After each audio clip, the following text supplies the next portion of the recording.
Bom dia, senhores alunos. Vamos começar a nossa aula.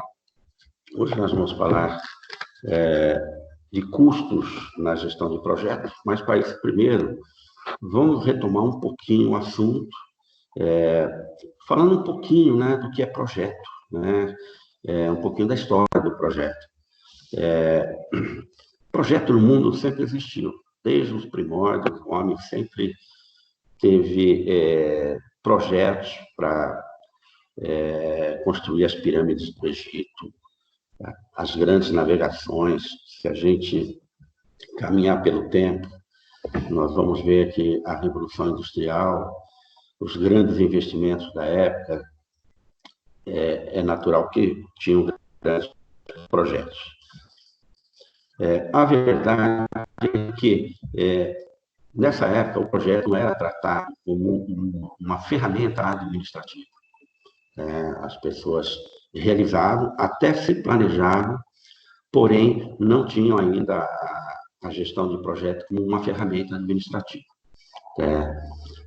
Ao longo da história, a gente pode pontuar alguns momentos como o início da gestão de projeto como uma ferramenta administrativa. E aí a gente vai até o pós-guerra, né, quando termina a Segunda Grande Guerra Mundial, em 1945, muitos erros de planejamento foram feitos naquele momento, né, na construção de equipamentos bélicos, no manuseio de armas. Houve muita falha na época, então se desperta a ideia da necessidade de haver um cuidado maior com isso. Então, terminando a guerra, começam a surgir os primeiros embriões da gestão de projeto, né? E aí nós temos, no pós-guerra, nós temos alguns modelos, né? O PET e o CPM, que eram modelos que tratavam da sequência de uma atividade. Quer dizer, isso já era o embrião de um projeto, né? Então, lá no pós-guerra, nós podemos pontuar como PET e CPM. Tá? Aí, eram ferramentas iniciais importantes, porque essas ferramentas ajudavam a conduzir o passo a passo de uma atividade. Ainda não era uma ferramenta administrativa, mas já dava o tratamento do passo a passo da continuidade de uma tarefa. Tá? E nós podemos dizer que, em 1960, realmente começam a surgir as primeiras associações ligadas à gestão de projetos, né? Então, surge a IPMA e a PMI. São instituições que foram criadas a partir de estudos, né? Aí nós podemos dizer que eram estudiosos, né, de administração de grandes universidades americanas e europeias, que começam a dar os primeiros passos, né? Então, já começa a se tratar o projeto como algo importante, como uma ferramenta administrativa. Então, essas primeiras instituições, a IPMA e a PMI, começam a tratar o projeto como uma ferramenta administrativa. Tá? Isso caminha até os anos 70, né? Quando surgem os primeiros softwares em gestão de projetos. Quer dizer, em 1970, nós não tínhamos a tecnologia dos dias de hoje, mas os primeiros softwares já começaram a ser trabalhados, né, para facilitar a vida daquele que tinha um projeto na mão para começar. Tá? Então, final da Segunda Grande Guerra, ou pós-guerra, pontuando a importância do PET e da CPM, que demonstrava o passo a passo de uma atividade. Estamos falando do embrião de um projeto. Em 1960, são criadas duas associações importantes, né, a IPMA e a PMI, e em 1970 surgem os primeiros softwares na área de gestão de projetos. Tá? Em 1980, nós dizemos que surge a chamada primeira onda em gestão de projetos. Quer dizer, há um crescimento muito grande dessa ferramenta chamada gestão de projetos no mundo. Estamos falando da primeira onda, década de 80. Então, é importante pontuar o início dessa primeira onda, tá? A chamada primeira onda, 1980, onde o projeto já é tratado como uma ferramenta administrativa, a presença da gestão de projeto já é muito grande no mundo todo, né? Grandes corporações já adotam as atividades desenvolvidas pela IPMA e pela PMI, né? Então, nós chamamos isso de primeira onda. Em 1990, muitos profissionais já estão atuando na área, né? Então, nós podemos dizer que muitos profissionais já estão sendo certificados para trabalhar com os modelos dessas duas associações, né? A IPMA e a PMI. Então, esses profissionais são preparados, são treinados, são certificados, né? Já existem guias, né? Formulários para poder se conduzir um projeto, né? Então, já está consolidado, né? A gestão de projeto já é uma ferramenta administrativa, já existem profissionais no mundo preparados para certificar outros profissionais e para conduzir grandes projetos, né? Então, 1990 é a consolidação da gestão de projetos como ferramenta administrativa. Então, é uma época importante, é uma década importante, porque os projetos já têm como apoio os guias, né, para se conduzir o projeto, como se tratar o escopo de um projeto, quais são as etapas importantes de um projeto, qual o papel de um gerente de projeto. Já existe a preocupação do início e do final de um projeto, já começa a se olhar projeto na sua intimidade, os custos de um projeto passam a ser muito importantes. Tá? Estamos falando da década de 1990, a consolidação da gestão de projetos no mundo, né, com o surgimento de muitos profissionais na área, certificados e certificando outros profissionais. A presença de guias e formulários que ajudam na condução de um projeto. A segunda onda, a chamada segunda onda na gestão de projetos, a gente diz que começa a partir dos anos 2000. Então, há um salto muito grande na qualidade dos projetos. Então, pode-se dizer que a gestão de projetos ela deixa de ser muito intuitiva, ela está caminhando, ela deixa de ser intuitiva e ela passa a ser mais profissional e mais técnica. Tá? Então, essa segunda onda ela é muito importante na gestão de projetos. Então, deixa de ser intuitiva, menos intuitiva e mais profissional, mais técnica, né? O mundo já pratica a gestão de projetos como ferramenta administrativa. Tá?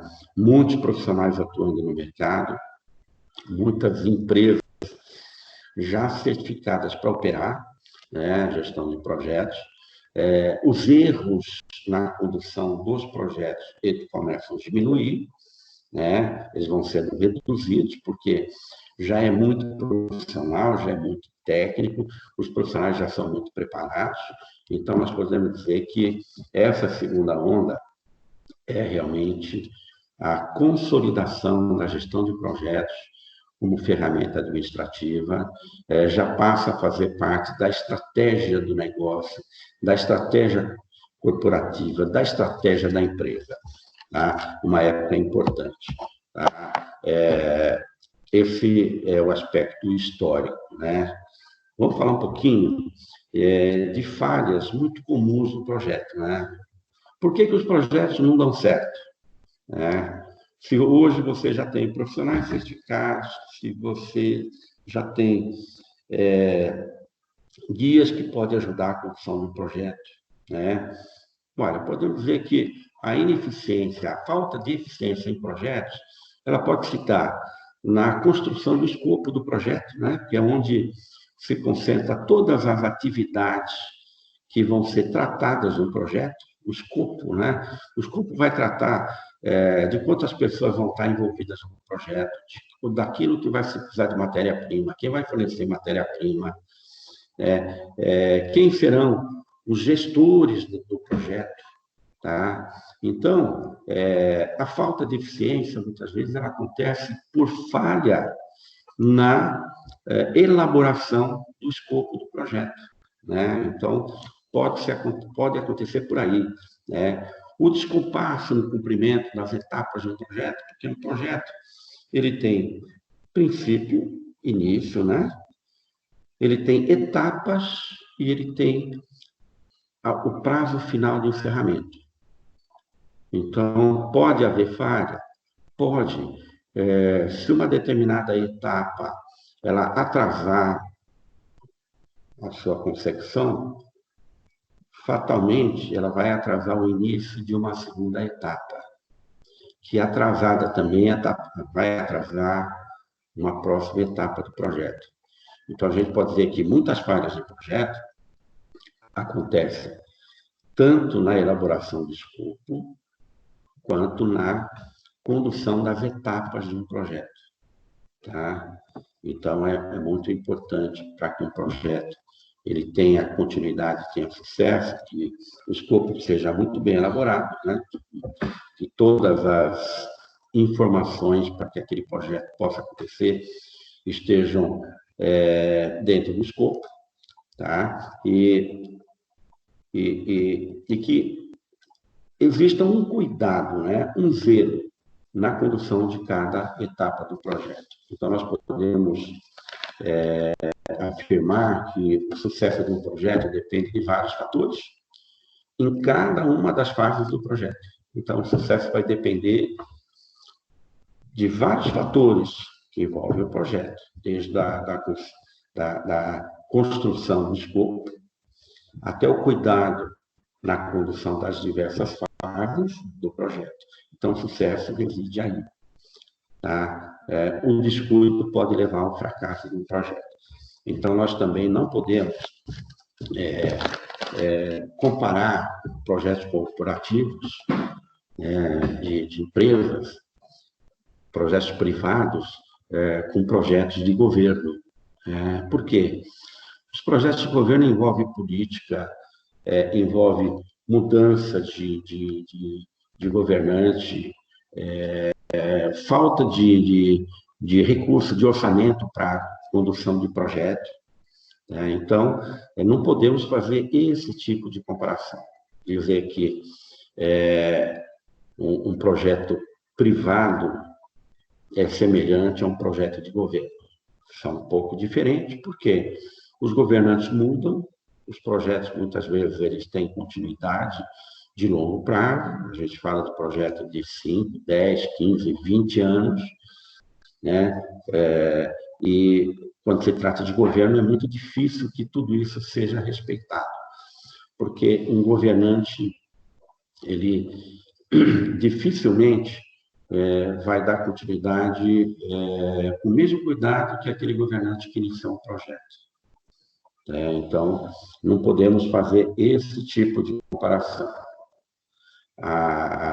Os projetos privados, não. Os projetos privados envolvem recursos, fazem parte da estratégia da empresa, fazem parte do crescimento dela.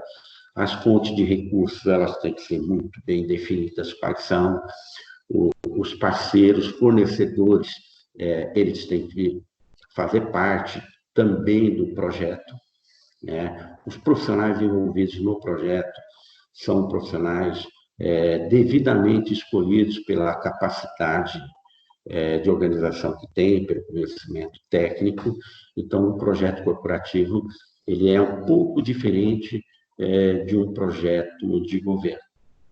Se a gente pensar, traçar um paralelo, né?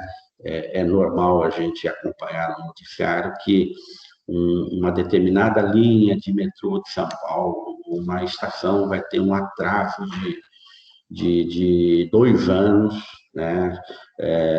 É normal, nós ouvimos falar que o Rodoanel São Paulo ele vai ser concluído mais uma etapa e houve um erro e vai faltar mais 2 bilhões de reais, né? Então, se fala em grandes cifras, né? Então, os projetos de governo, eles não podem ser comparados a projetos corporativos. Projetos corporativos, eles fazem parte da estratégia do negócio, fazem parte da estratégia da empresa. A empresa, ela pretende ganhar mercado, ela pretende crescer, ela pretende alcançar resultados. Se a gente está falando de uma sociedade anônima, que tem muitos acionistas, uma empresa de capital aberto, a satisfação que a direção da empresa tem com todos esses interessados é muito grande, né? Nós chamamos esses interessados de stakeholders, né? Os grandes interessados. Então, nós podemos dizer que os grandes interessados em um projeto corporativo é aquele que está conduzindo o projeto, é o cliente que comprou o projeto, que aceitou a ideia do projeto, é o investidor do projeto, são os stakeholders, né? São os grandes interessados, são as instituições financeiras que financiam o projeto, os fornecedores são grandes interessados, as pessoas envolvidas no projeto são interessadas. Então, um projeto corporativo ele tem muitos stakeholders, né? Ele tem existem muitos interessados no projeto. Então, a apresentação de relatórios e resultados são contínuos, né? Porque há necessidade de dar satisfação aos grandes interessados. Esses interessados no projeto, nós chamamos de stakeholders, né? Que podem ser acionistas, que podem ser funcionários, fornecedores, financiadores de capital. São os grandes interessados. Tá? Então, agora nós vamos partir para falar dos custos de um projeto, da gestão de um projeto, tá? Dos riscos de um projeto e da viabilidade de um projeto. Tá? Então, quando nós falamos em análise de viabilidade de um projeto, nós estamos falando de algo, né, que está sendo calculado e orçado antes do projeto iniciar, né? Antes do projeto começar, tem que se fazer uma análise de viabilidade do projeto. O que é essa análise de viabilidade? É uma análise em que há necessidade de se estabelecer parâmetros para se entender se aquele projeto vai ser concluído dentro do prazo, se aquele projeto ele vai trazer resultado financeiro, né? Se os anseios do cliente, aquele que está comprando o projeto, serão atendidos, né? E sempre esse parâmetro, né? A expectativa daquele que é cliente, que está adquirindo um projeto, ela é muito grande. Então, essa expectativa ela tem que ser bem atendida, né? Em termos de qualidade, em termos de custos. O cliente espera que os prazos sejam cumpridos, o cliente espera que os custos sejam aqueles que foram orçados inicialmente, né? Então, os anseios, as expectativas do cliente quando ele adquire um projeto, elas são grandes, e aquele que vai trabalhar para entregar o projeto tem que estar alinhado a essas expectativas. Porque quem vai dizer que está satisfeito ou não com o projeto é o cliente. O cliente é que pode dizer, olha, eu estou feliz, estou satisfeito com o projeto, que ele atingiu os objetivos que eu esperava.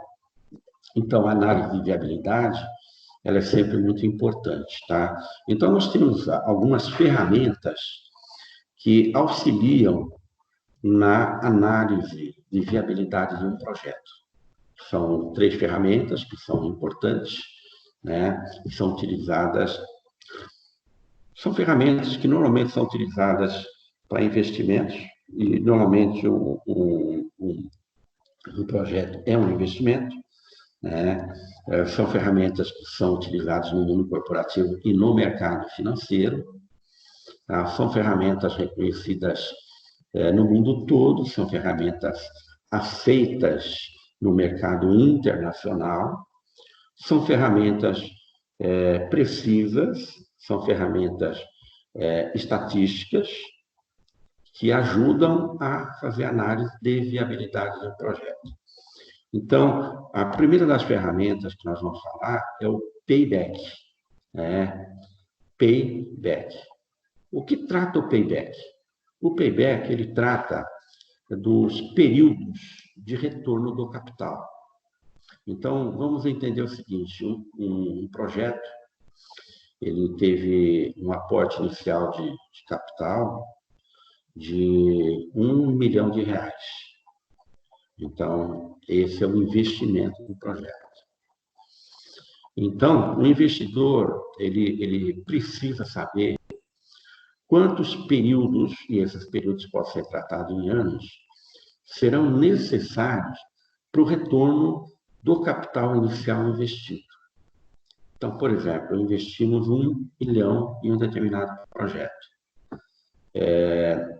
A expectativa de retorno desse capital seria de 4 anos. 4 períodos de 1 ano.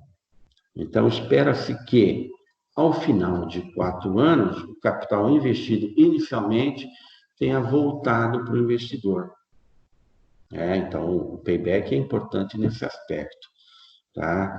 Então, entendemos o seguinte, a partir do momento em que esses 4 anos de um projeto, estou falando de um exemplo, o capital voltou, tudo aquilo que entrar de recursos após esse período estabelecido pelo payback passa a ser lucro do investimento.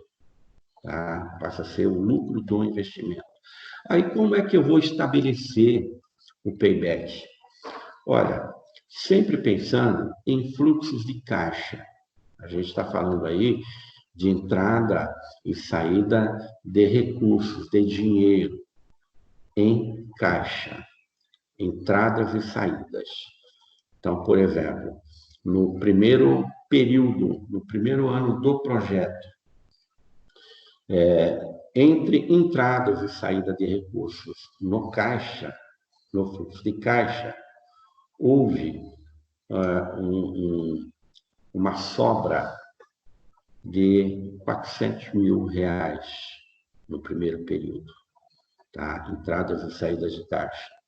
Aí, o segundo período está caminhando da mesma forma, entrando e saindo recurso em caixa.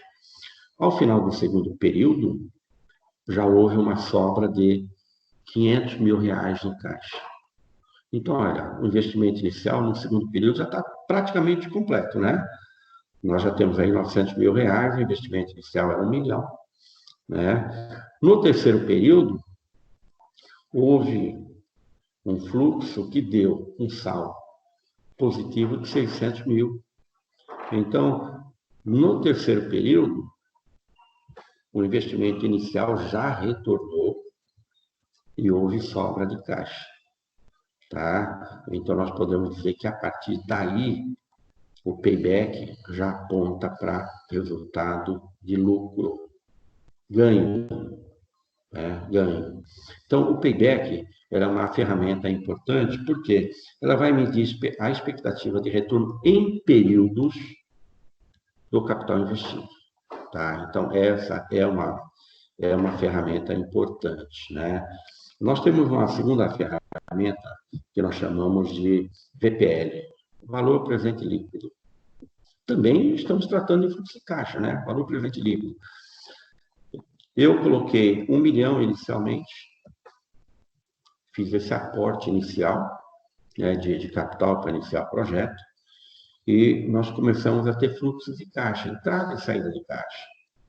Então, eu começo a enxergar no VPL quanto de diferença positiva de fluxos de caixa eu começo a ter. Então, eu começo a enxergar fluxos positivos de caixa no VPL.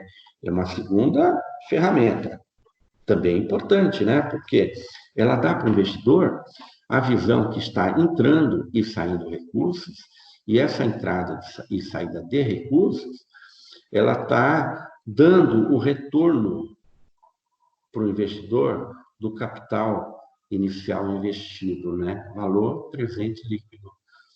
Eu entrei com 1 milhão, os fluxos foram acontecendo, entrando e saindo recursos, e o valor presente líquido ele vai sendo abatido, né? Então, essa ferramenta também ela é muito importante na análise de viabilidade de um projeto. Tá? Então, nós vimos duas ferramentas, né? O Payback é muito usado, talvez uma das ferramentas mais usadas na gestão do projeto. E o VPL, que é uma outra ferramenta muito importante também, né? Nós temos uma terceira e importante ferramenta, que é a taxa interna de retorno, né? Falando na linguagem de mercado, nós chamamos de TIR, taxa interna de retorno. Essa taxa, ela também é calculada através dos fluxos de caixa. Então, vamos supor o seguinte, nós estamos falando em valores agora, né? Como inicialmente o payback fala, olha, o retorno do capital investido em determinado número de períodos. A taxa interna de retorno, ela mostra a expectativa inicial do investidor. O investidor, ele pensa da seguinte maneira, estou aportando, estou colocando no projeto R$1 milhão. Qual que é a minha expectativa de retorno para esse capital? Olha, eu espero que eu tenha 11% em percentual de retorno desse meu capital investido ao longo do projeto. Tá? Por que o investidor coloca esse tipo de expectativa? Porque todo projeto ele contempla uma margem de risco muito elevada, muito grande. Então, se eu, investidor, estou colocando recursos em um projeto, sabendo que eu estou correndo um alto grau de risco, é natural que eu queira um retorno de investimento em percentual de taxa que seja superior a uma taxa de juros em um investimento de baixo risco ou sem risco algum no mercado. Então, a taxa interna de retorno, ela contempla isso. A expectativa de retorno do investidor. Ele investiu inicialmente 1 milhão. Ele espera que, ao final do projeto, ou seja, em 4 anos, ele tenha uma rentabilidade de 11%. Essa é a expectativa dele. Tá? Por quê? Se ele aplicasse esse recurso no mercado sem risco, talvez ele tivesse um retorno de 6%, 7% ao ano, mas ele não estava assumindo risco algum. Então, a taxa interna de retorno, ela também vai trabalhar com fluxos positivos de caixa, entrada e saída de recursos em caixa, e essas entradas e saídas, elas vão receber uma atualização de taxa de juros nesse período. A gente está falando de projeção, né? Porque quando a análise é de viabilidade, nós estamos fazendo tudo isso antes de iniciar o projeto, para ver se o projeto é viável. Tá? Então, são feitas projeções. Tá? Então, nessas projeções que nós chamamos agora de taxa interna de retorno, se espera que a taxa interna de retorno ela seja superior a 11%, que é a expectativa do investidor. Se ela for igual ou superior a 11%, ótimo, a expectativa foi atingida. Se a taxa interna de retorno ela ficar em torno de 10, 9%, ela ficou bem abaixo da expectativa do investidor. Então, nós podemos dizer o seguinte, olha, não é viável iniciar esse projeto, porque a taxa interna de retorno ela é inferior à taxa de expectativa do investidor. Tá? Vocês entenderam essa linha de raciocínio, né? Todo aquele que investe, ele tem uma expectativa de retorno do capital. A taxa interna de retorno, ela trabalha com fluxos de caixa, entrada e saída de caixa, sendo atualizadas, né? Recebendo atualização de taxa de juros, e essa taxa interna de retorno, ela vai apontar, né, quanto que será essa taxa interna de retorno ao longo do período do projeto. Tá? Se for igual ou superior à taxa de expectativa do investidor, toca-se o projeto adiante, porque o projeto tem viabilidade. Se porventura isso não aconteceu, aborta-se o projeto antes de começar, porque a taxa interna de retorno não atende às expectativas do investidor. Tá? Esse tipo de cálculo, né, a taxa interna de retorno, não é possível se fazer na mão, né? São cálculos estatísticos e matemáticas que na mão é difícil fazer. Se você utilizar a HP12C, o cálculo é bem simplificado, né? Bem simplificado mesmo, porque você vai alimentar a calculadora dentro de um programinha com os fluxos esperados no período e também alimentando com o número de períodos e com uma taxa de expectativa. Então, com o HP, você consegue apurar com exatidão a taxa interna de retorno. É natural que a plataforma de Excel também te dá isso com exatidão. Então, existem softwares que te ajudam a trabalhar com isso. Né? Ficaria muito difícil hoje você tentar resolver isso no cálculo manual. É muito difícil. Então, a máquina financeira HP12C, ela ajuda muito isso. Excel também ajuda demais. Então, a HP12C, que é uma máquina financeira que está no mercado há bem mais de 30 anos, né? Ela já foi atualizada algumas vezes, ela passou a ter processadores mais rápidos, porém, é a mesma máquina que foi projetada há mais de 30 anos atrás. E ela ajuda, né, quem trabalha com cálculos financeiros, né, ou cálculos estatísticos a fazer muito bem a sua tarefa. Tá? Então, voltando, né, na análise de viabilidade, esses 3 modelos, eles são modelos importantes. Tá? Pode-se utilizar um apenas, né, se o investidor ele tem muita pressa, né, que o projeto seja analisado. Talvez o payback ajude a se tomar uma decisão. O payback se ajuda a tomar uma decisão. Talvez seja o payback simples, né, que nós chamamos. Por quê? Ele ajuda a tomar uma decisão porque o investidor sabe que em determinado número de período o capital dele tem que voltar.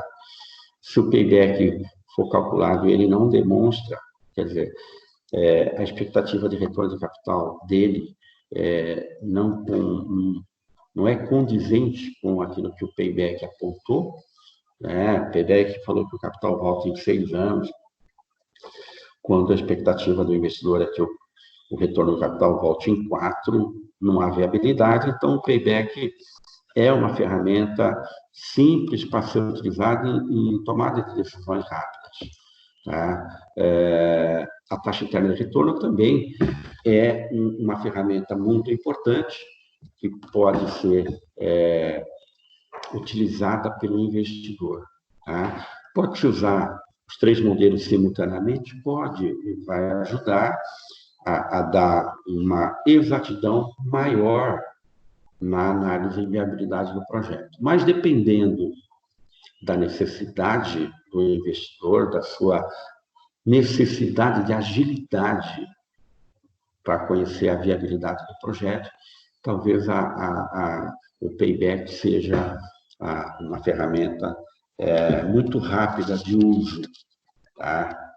Então, um projeto ele é sempre muito importante, tá? E aí nós temos que pensar, né, em projeto que nós sempre temos nas duas pontas, né, aquele que vai executar, que é o contratado, e na outra ponta o contratante do projeto, tá? O contratante do projeto.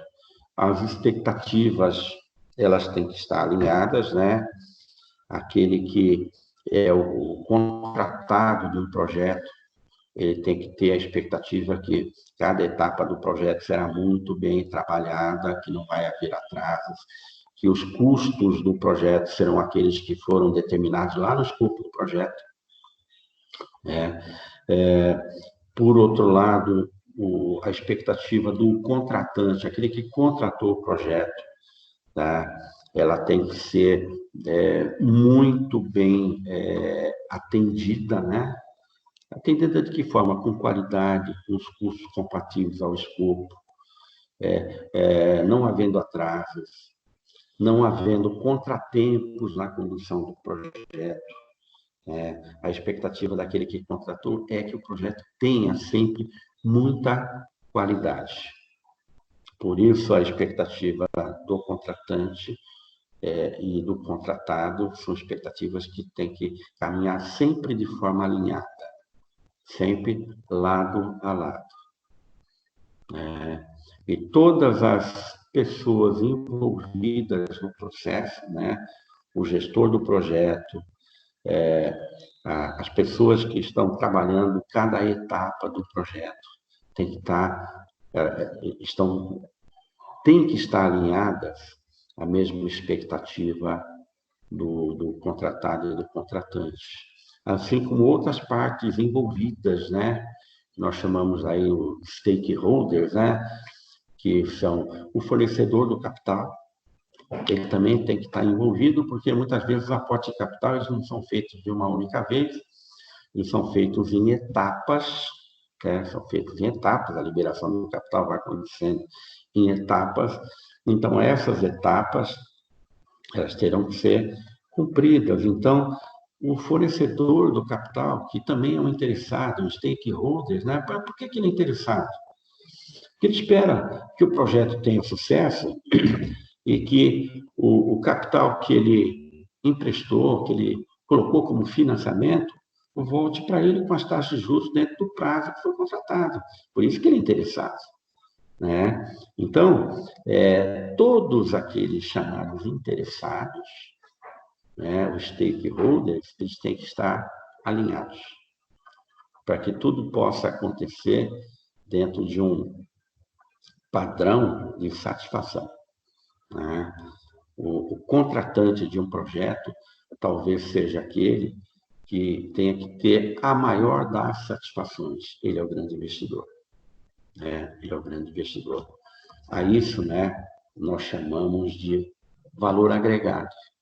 Né? O contratante de um projeto, ele espera que o valor tenha uma infinidade de condições agregadas. Nós chamamos disso de valor agregado. Que é o que o valor agregado?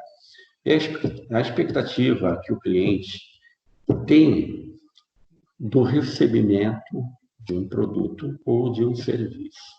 Tá? Um projeto é algo que tem, ele que é considerado projeto, ele tem começo, meio, etapas e fim. Tá? Esse projeto pode ser a entrega de um serviço, né? Vamos alinhar, olha, como um serviço. Vamos pensar assim, olha, os grandes investidores dessa plataforma de serviço de entrega de alimentação chamada iFood, eles fizeram um grande investimento inicial, né, do próprio bolso ou de alguns fornecedores de capital que compraram o projeto. Então, eles queriam que fosse criada uma plataforma, né, e, na verdade, é um serviço que será entregue, né, para ter resultado financeiro. Então, se a gente pensar no iFood, é algo que hoje a gente pode ver com sucesso.